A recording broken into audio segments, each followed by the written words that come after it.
Comme Erev Shabbat, laquelle para Tafshin Pei Le Khan Aour, dans Siman Tafresh Pei on ramène la chita du Tosfot dans Sechet Brachot de Founim la Mode Aleph. Et nous, c'est pas écrit comme ça dans Tosfot, donc il veut dire ça comme ça dans Tosfot, que Parashat Para, elle aussi, elle est de Horaïta. Pas seulement Parashat Zachor, mais aussi Parashat Para, elle est de Horaïta. Et comme ça, il ramène le Khan Aour Beshem Yesh Omrim. Mishnah Moral écrit là-bas déjà que plusieurs acronymes ne sont pas d'accord avec ça, que le Olam, Parashat Para et Rabbanan, mais en tout cas, il faut savoir qu'il y a une chita comme ça.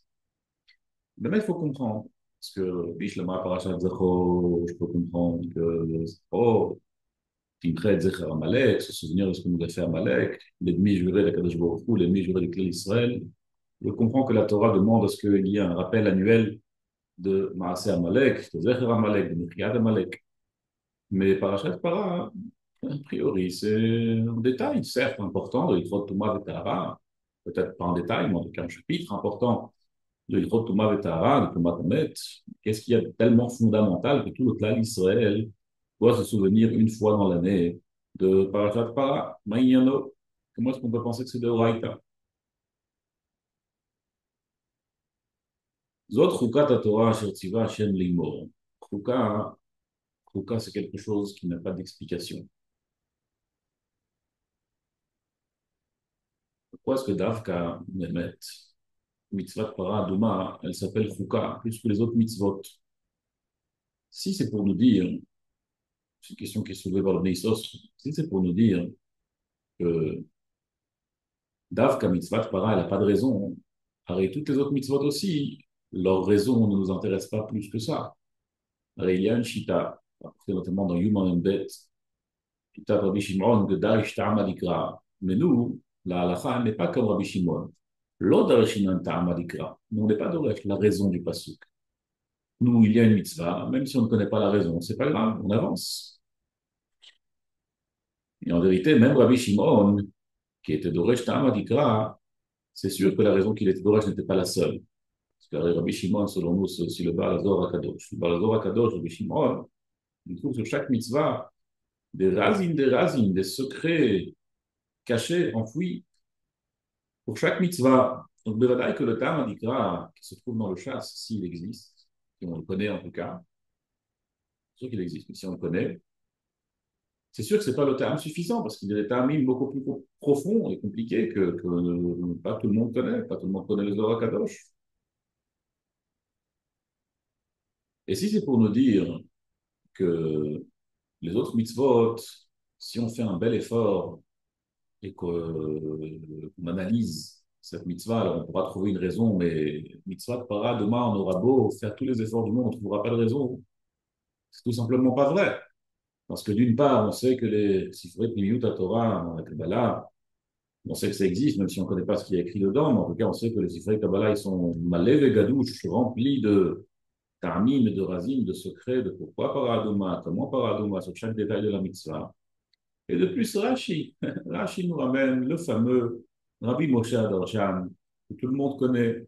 Pourquoi est-ce qu'on a approché Parashat Paradoma après à Hegel, que la mère vienne pour pardonner, pour nettoyer la faute de son enfant.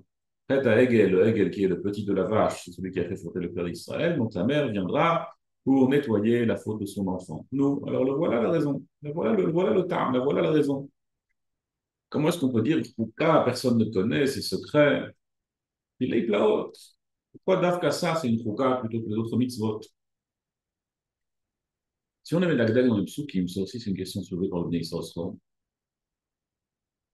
Dans la Torah, dans Parashat Para, c'est écrit quelques éléments qui sont un peu incompréhensibles dans les Dikdukim.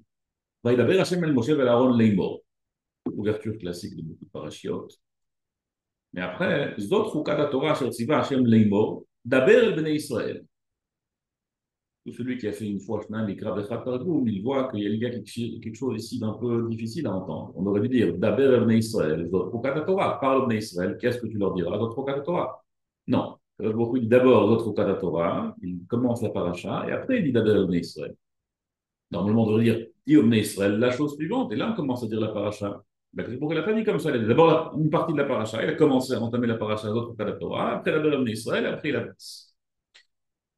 De plus, la Torah nous dit ici deux fois les mots. Vaïdaber Hashem Moshe et Aaron, les morts. Et après, dans notre cas, Hashem, les morts, encore une fois. Ma'inyan, les morts, les morts.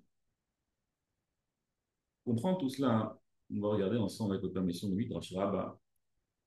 Rabbi Yoshua de Sachni, Rabbi Yoshua de la ville de Sachni, il a dit au nom de Rabbi Levi, lorsque Moshe Rabbeinu a étudié Chavrut avec Kadosh Baruch Hu, alors, al kol davar vedavar she'akadosh baruch hu omer le Moshe, היה אומר לו טומאתו וטהרתו. Chaque chose que Kadosh Baruch Hu il enseignait à Moshe Rabbeinu, il lui a enseigné sa touma et sa tahara.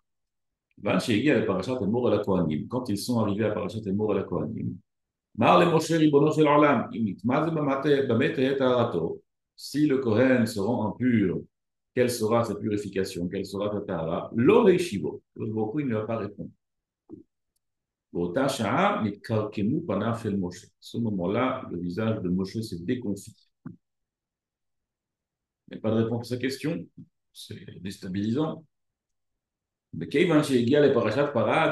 lorsqu'ils sont arrivés à Parashat Paradouma, la dernière fois, tu te souviens, quand on a parlé de Mor la Kohanim, tu m'as demandé s'ils seront impurs, quelle sera sa purification. À l'époque, vous ne t'avez pas répondu.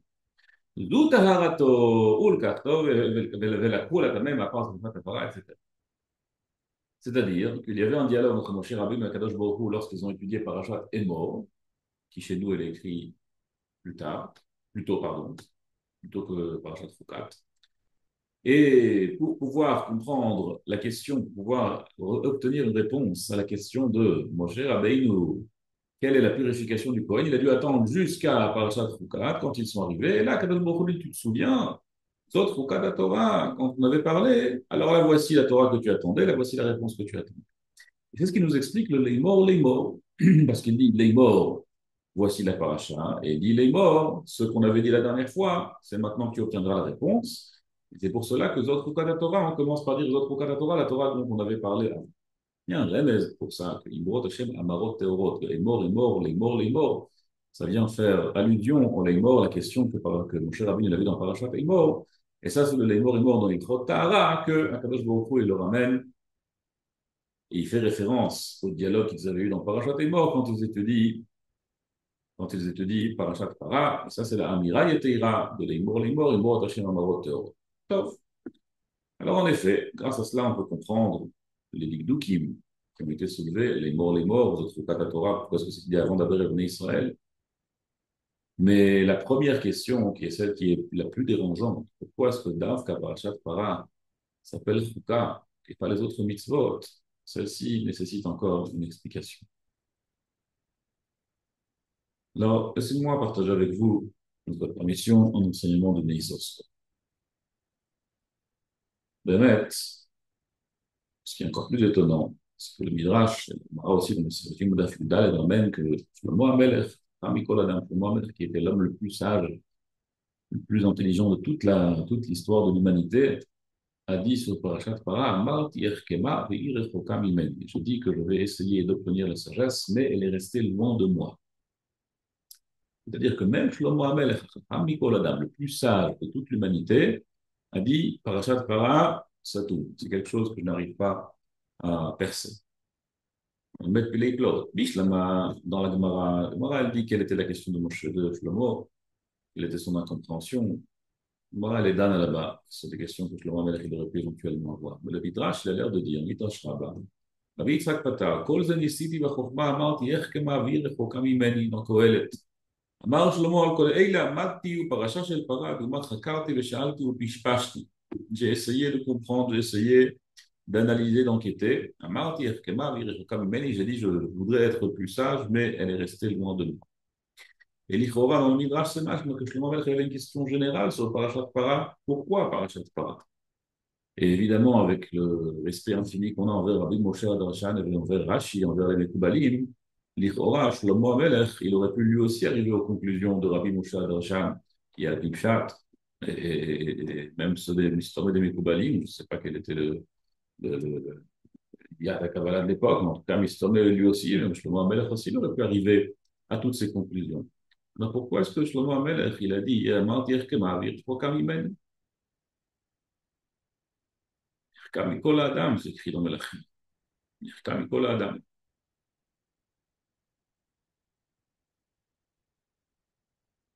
Il y a une Hara qu'on peut dire sur le Midrash, on a mentionné tout à l'heure, entre la discussion entre Moshe Rabbeinu et Kadosh Baruch Hu. Moshe Rabbeinu demande quelle sera la Tahara du Kohen s'il sera impur. Kadosh Baruch Hu lui dit, attends un peu et je te répondrai quand on arrivera à Parashat Para. Pourquoi? Pourquoi est-ce que Kadosh Baruch Hu n'aurait pas pu lui répondre tout de suite? Minastam, j'ose imaginer que ce n'était pas la seule question que Moshe Rabbeinu a eue quand ils ont publié la Torah Kula, et a priori, Kadosh Baruch Hu lui répondait tout de suite. Pourquoi est-ce que là, il fallait attendre jusqu'à ce qu'on arrive à Parashat Para? Kadosh Baruch Hu aurait pu lui répondre. Parashat Para, en un mot, on verra les détails. De plus, pourquoi est-ce que lorsque Kadosh Baruch Hu, il lui a dit, je te répondrai plus tard, ou en tout cas, il ne lui a pas répondu plus tôt, alors, Moshe Rabbeinu dit Kemu Panav, son visage se déconfit. Qu'est-ce qu'il y a tellement dramatique? Ça, il n'a pas répondu. Caché. On va attendre, on verra. Sinon, tant pis. On dit le Ponevichero, quand il lui pose une question. Alors, il a dit Ayem Tosfot, dans tel et tel daf. Regardez le Tosfot. Vous voyez que le Tosfot n'avait aucun rapport avec ce qu'il avait demandé au Ponevichero. Il est revenu chez le Ponevichero, il a dit c'est quoi cette histoire? Pourquoi est-ce que tu m'as envoyé vers ce Tosfot? Il dit regarde, Tosfot là-bas, il reste le Kushia. Il passe à autre chose, il passe au prochain Tosfot. Alors, toi aussi, tu as une question, passe à autre chose. Mon cher Rabbeinu aussi, tu as une question, passe à autre chose. למה נתקרקמו פניו של משה? עניין יסוד, une grande question dans la Emouna, très générale, un peu philosophique. On ne va pas trop s'approfondir dessus parce que pas tellement important de connaître la réponse, surtout que on va voir, ils disent qu'il n'y a aucun lien d'enquêter, d'analyser le sujet trop profondément. Mais il y a une question d'Emouna générale que tout le monde se pose. Ceux qui ça dérange, ça dérange. Comment cela se fait qu'on a un libre arbitre alors que Kadosh Baruch Hu, il connaît le futur, Kadosh Baruch Hu, il sait tout ce qui va arriver, donc il connaît mon choix. Donc, où est la place dans mon libre arbitre puisque mon choix est déjà connu par Kadosh Baruch Hu? Alors, ben, ce que les Marziri, Bitouva, nous répondent à cette question quand on la pose, ils disent la chose suivante. Imaginez, on est sur un immeuble et on voit en haut de notre 30e étage, on voit que un coin de rue, on voit qu'il y a une voiture qui arrive très rapidement d'un côté, une autre voiture qui arrive très rapidement de l'autre côté, et on voit que la collision est inévitable. Mais nous, on est là, au 20e étage, on voit ça arriver, mais l'influence qui est limitée, voire nulle, sur l'événement qu'on voit arriver. Kaviachol, évidemment que l'exemple n'est pas tout à fait similaire, mais en tout cas, Kaviachol, Akadosh Baruch Hu, il connaît notre choix, mais Kaviachol, il n'a pas d'influence sur notre choix, parce que ça, c'est notre libre arbitre. Krira Profit, c'est notre libre arbitre. Donc, Akadosh Baruch Hu, il sait quel va être notre choix, mais Kaviachol, il n'a pas d'influence sur notre choix, parce que c'est le nôtre, c'est le libre arbitre. Alors, on peut discuter sur cette réponse, mais ce n'est pas du tout le sujet, parce qu'on n'est pas là pour traiter de questions philosophiques. Vadaï que la question est plus forte que la réponse. Vadaï qu'il faut le mettre comprendre qu'il y a lieu de comprendre, qu'on ne peut pas comprendre. Comment est-ce que ça s'arrange, ces deux clanim tellement importants? La Torah est remplie du fait que Sachar Veron, et s'il y a Sachar Veron, et s'il y a la récompense et la punition, ça veut dire qu'on a le libre arbitre. Ce n'est pas libre arbitre. La notion de Sachar Veron n'existerait pas. Et bien voilà qu'on sait que Kadosh Baruch Hu, il connaît le futur, comme c'est écrit dans la Torah Kula, c'est plein de ça. Je sais ce que Paro va décider. Donc on voit que Kadosh Baruch Hu connaît le futur. D'autre part, on a le livre arbitre. Alors, ben, mettre le Chorot Alevavot, dans Sha'ar Avodat Elohim, il dit, je vais vous lire son lachon, Kivan de Ha'idiyah Uchiran Shneem Mukhrachim al pi Torah. La Yediyah, le fait que Kadosh Baruch Hu, il connaît le futur, et la Prira, et le fait qu'on a un libre arbitre, les deux sont obligatoirement existants selon la Torah. La Torah dit que les deux existent, coexistent, cohabitent ensemble. Mais c'est que la lame, mais la sagesse Un homme ne peut pas comprendre comment est-ce que les deux peuvent cohabiter en harmonie. Mais nous devons y croire, dur comme fer, qu'ils peuvent cohabiter et coexister. Ah, et si ton cœur te dira, pourquoi est-ce qu'Akadosh Baruch Hu nous a pas fait comprendre comment les deux coexistent? Alors il faut savoir qu'Akadosh Baruch Hu, lui, il veut notre bien. Si Akadosh Baruch Hu a décidé que notre bien, c'est de ne pas comprendre ce point bien comme il se doit, parce que c'est un point qui est profond, qui est difficile, et qui n'est pas fait pour que l'homme le comprenne. Alors Akadosh Baruch Hu, il savait ce qu'il faisait, Akadosh Baruch Hu, il sait ce qu'il fait, et s'il a fait en sorte qu'on ne comprenne pas, alors on ne comprend pas, et c'est le mieux pour nous. Parce que s'il voulait qu'on comprenne, Akadosh Baruch Hu nous l'aurait expliqué. Et Maître L'Orechaim Akadosh dit quelque chose de similaire, il dit que c'est quelque chose qu'on n'est pas censé comprendre, et c'est pas du tout grave. On est censé pouvoir vivre. Paul Zé, c'est la Yédia. C'est-à-dire que la Yédia d'Akadosh Baruch Hu ne contredit en rien la prière Chofi, ne contredit en rien le libre arbitre universel. Mais la parole d'Akadosh Baruch Hu, si Akadosh Baruch Hu sort un mot, si Akadosh Baruch Hu dit quoi que ce soit, c'est terminé. Comme le dit le passage dans Ishaïa, Ken yedevari asher yatsa mipi lo yashuv elav rikam, lo yashuv elai rikam, ki im asa et asher chafasti. Si un mot est sorti de ma bouche, kaviachol, lo yashuv elai rikam, ma bouche, la parole ne reviendra jamais vide. Im asa et asher chafasti, il fera ce que je souhaite. Une fois qu'on a appris ce principe, revenons un instant au Midrash. Moshe Rabbeinu nous demande à Kadosh Baruch Hu quelle est la tahara du Kohen Gadol. Kadosh Baruch Hu ne veut pas lui répondre.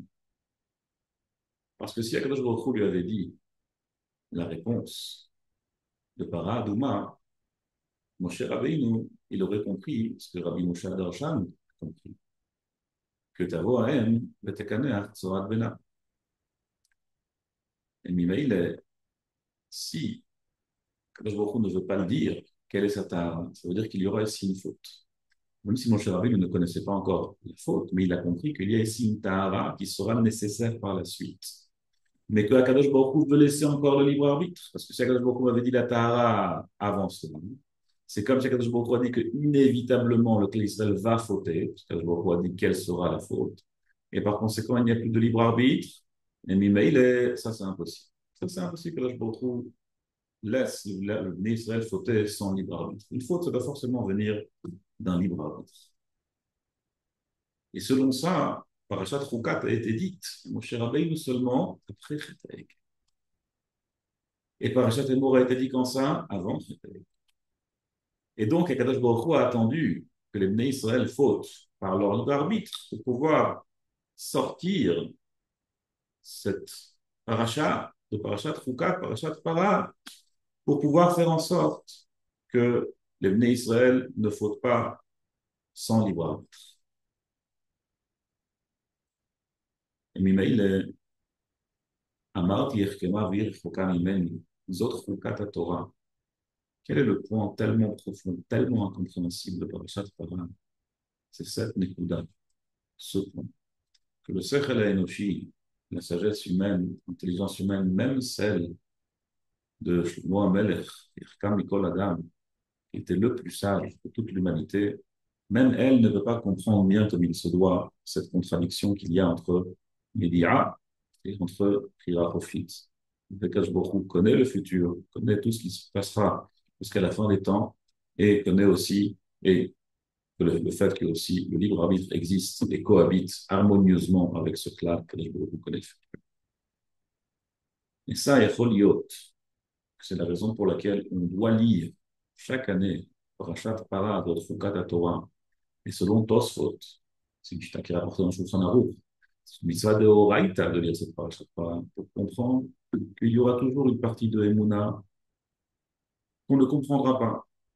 Rav Shach, il écrit dans Avi Ezri, son livre sur le Rambam. Sur le Rambam du Shach, le livre de Rav Shach, c'est son livre costaud. Dans son livre, il écrit que c'est quoi la mitzvah de Emouna? Et tout celui qui ouvre un tout petit peu les yeux comprend que si on vit dans un monde qui existe avec tellement de milliards de détails qui n'auraient pas pu vivre l'un sans l'autre, c'est sûr qu'il y a Shmanig la Bira, c'est sûr que quelqu'un a créé ce monde. Et si quelqu'un a créé ce monde, c'est sûr qu'il y a un livre de loi. C'est pas possible que beaucoup il ait créé un tel monde sans nous donner un manuel. Donc, bevadaï, que tout cela, ce sont des choses pshita, c'est pas la mitzvah de Emouna. Et Racha, la mitzvah de Emouna, ce sont pour des choses qu'on ne comprend pas. Comme par exemple le fait que le temps, c'est quelque chose qui n'existe pas dans l'Amaba. Il n'y a pas cette notion de temps. Nous, on ne connaît pas une médecine comme ça. On ne connaît pas une possibilité d'exister sans temps. C'est quoi sans temps? Le temps, c'est le temps sans vie. Donc, on ne comprend pas comment est-ce que les choses peuvent fonctionner sans cette notion de temps. Mais dire est-ce qu'on doit avoir une émouna, qu'il y a une possibilité d'exister sans la notion de temps. Ainsi, cette grande question que se sont posées tous les philosophes, qui n'est pas censée nous intéresser, parce que nous, on doit comprendre on peut ne pas comprendre et on doit ne pas comprendre. Et on doit rester avec la Emouna que deux choses qui sont difficiles pour nous de comprendre et impossibles pour nous de comprendre comment est-ce qu'elles peuvent réellement coexister, malgré tout coexistent. Et malgré tout, les deux sont des yesodot de Emouna. Les yesod que Akadosh Baruch Hu, il connaît tout, la Yedia, et la yesod qu'on a une prière profite, qu'on a un libre arbitre, ce sont deux yesodot qui sont fondamentales dans la Emouna. Et même s'ils sont contradictoires, parce qu'ils sont contradictoires, ils sont fondamentaux. Zot sukat leimo leimo. Ça, c'est la mitzvah qu'on a chaque année de se souvenir. C'est ce d'autres de Emouna, que même si on ne comprend pas, on a une mitzvah de Emouna. Ça aussi, c'est partie des mitzvot tellement importantes de Zkhirat Paraduma. Et ça nous ramène une grande tara, une grande purification. Imrot Hashem, Amarot Terot. Un peu d'humilité de notre part nous ramènera, Ezrat Hashem, beaucoup de tara. Kol Tov et Shabbat Shalom.